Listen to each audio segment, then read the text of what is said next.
दोस्तों हम जानते हैं ना सिर्फ ग्लोबल लेवल की, इंडिया में भी time to time emission norms आते रहते हैं। BS6 BS7 आने वाला, आप उन सब के बारे में बातचीत। लेकिन आपने एक वर्ड काफी सुना होगा पिछले दिनों में, वो है कैफे 3 नॉर्म्स। इसका क्या मतलब है, इससे ओवरऑल क्या फर्क पड़ने वाला है, जो गाड़ियां प्रोडक्ट आगे लॉन्च होने वाले हैं उनमें क्या फर्क पड़ेगा। और इस कैफे नॉर्म्स को समझने के लिए अगर आप भी इंटरेस्टेड है तो थोड़ी सी वीडियो लंबी हो सकती है, पूरी जरूर देखिएगा। कैफे का नॉर्म्स है दोस्तों corporate average fuel efficiency. Cafe 3 1 अप्रैल 2027 से लॉन्च होगा। अभी कैफे 2 चल रहा है। कैफे 2 में जहां 114 ग्राम पर किलोमीटर CO2 उसकी बात होती थी, लेकिन कैफे 3 में इसको कम किया जाएगा। 110 ग्राम पर किलोमीटर कार्बन डाइऑक्साइड एमिशन तक कंट्रोल किए जाने की यहां बात हो रही है। इसके अलावा अगर मैं सिंपल वर्ड्स में आपको समझाना चाहूं कैफे 3 नॉर्म्स क्या है, तो इसका सिंपल सा एग्जांपल है 1 अप्रैल 2027 के बाद जो भी गाड़ी अपना प्रोडक्ट सेल करेगी, अगर वो सिंपल पेट्रोल डीजल सेल करती है तो 1 यूनिट पे उनको कम पॉइंट मिलेंगे, यानी कि रफली 0.5 पॉइंट्स मिलेंगे। लेकिन वो अगर हाइब्रिड सेल करते हैं तो 1 यूनिट के ऊपर 1.5 पॉइंट्स मिलेंगे। लेकिन अब ईवी सेल करते हैं तो 3 गुना तक इनको पॉइंट्स मिलेंगे। 1 ईवी सेल करने पर 3 पॉइंट्स इनको मिलेंगे।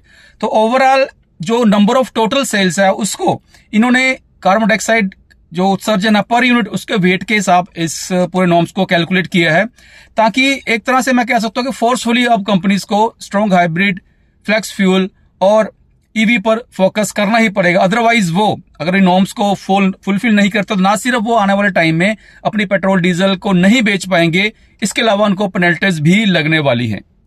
अब किन कंपनीज को क्या फर्क पड़ने वाला है उस पर एक बात, हम मेन 3 या 4 कंपनीज पकड़ते हैं। पहले हम पकड़ते हैं महिंद्रा या टोयोटा, इन दोनों को इकट्ठा लेते हैं क्योंकि ये बड़ी गाड़ीज बनाते हैं।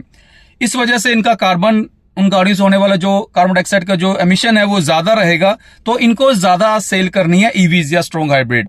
स्ट्रॉन्ग हाइब्रिड इनके सर्कल में नहीं है अभी फिलहाल इनके पोर्टफोलियो में, लेकिन ईवीज अच्छी खासी ये सेल कर रहे हैं। लेकिन स्टिल हर 100 यूनिट सेल करने पर इनको 15 से 16 ईवीज सेल करनी होगी, तब जाके इनका वो बैलेंस बन पाएगा, अदरवाइज इनको दिक्कत आ जाएगी। तो सबसे ज्यादा नुकसान यहां महिंद्रा या टोयोटा को होने वाला। इसीलिए आप देखो अगर टोयोटा को 1 अप्रैल 2027 से आप इनोवा क्रिस्टा को डीजल में बंद कर रहे हैं, उसका रीजन यही है कि उनका पोर्टफोलियो इस हिसाब का बना हुआ ऑलरेडी। हाँ, लेकिन क्योंकि अब नंबर ऑफ सेल्स कम है फॉर्च्यूनर की, तो फॉर्च्यूनर डीजल को इन्होंने रखा हुआ है क्योंकि उसकी सेल्स कम है।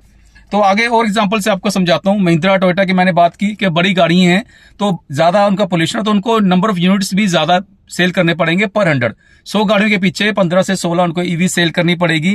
टाटा की बात करें, टाटा के पास मिक्स उनको छोटी गाड़ी भी है, टियागो, नेक्सॉन, पंच छोटी है, तो इसको रफली 4 से 7 हर 100 गाड़ी के पीछे 4 से 7 ईवी इनको सेल करनी पड़ेगी, जो आई थिंक मानता हूं ये अचीव कर लेंगे। लेकिन यहां दिक्कत, एक सबसे बड़ा फायदा और एक और चीज है यहां पर, अगर मारुति सुजुकी की बात करूं, उनका ज्यादा पोर्टफोलियो छोटी गाड़ियों का है। बेशक वो ईवी कम बेच रहे हैं, बट स्टिल ये इजीली इसको अचीव कर सकते हैं। इनको सिर्फ 100 गाड़ियों के पीछे 3 ईवी को सेल करना है। ऑलरेडी टाटा महिंद्रा कह चुकी है कि जो कैफे नॉर्म्स बनाए गए हैं इसमें ज्यादा फायदा मारुति सुजुकी का है, क्योंकि उनके पास छोटी गाड़ियां ज्यादा है, जबकि महिंद्रा या टोयोटा के पास बड़ा पोर्टफोलियो है बड़ी गाड़ियों का।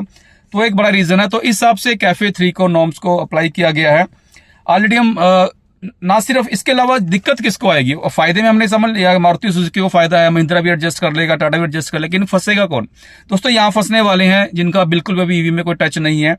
होंडा, रेनॉल्ट, वॉक्सवैगन, स्कोडा, इनको दिक्कत आएगी दोस्तों, ये फंसेंगे अगर ये अभी से स्ट्रॉन्ग हाइब्रिड या ईवीज पर फोकस नहीं करते, तो इनके लिए दिक्कत आ जाएगी। जैसे मैंने पहले कहा, ना सिर्फ ये आगे चलकर अपने आइस वर्जन को बेच पाएंगे, इन पर पेनल्टीज भी लगी। ऑलरेडी कैफे 2 नॉर्म्स में भी इन सबको पेनल्टी लगी थी, काफी मोटी, लेकिन उसका अमाउंट थोड़ा कम कर दिया गया है। लेकिन कैफे 3 में आई थिंक इस तरह की रियायत इनको नहीं मिलने वाली है। तो जो फोकस नहीं करेगा, टाटा महिंद्रा इस चीज का बेनिफिट ले चुका है, वो कर लेगा कैफे 3 को एडजस्ट, लेकिन बाकी फंसेंगे और जो देर से आएंगे वो रोएंगे, सीधी सी बात है। तो ये था ओवरऑल सिंपल शब्दों में समझाने की कोशिश की है। अगर यहां तक पहुंच गए तो चैनल को सब्सक्राइब, लाइक एंड कमेंट जरूर कीजिएगा। जय हिंद।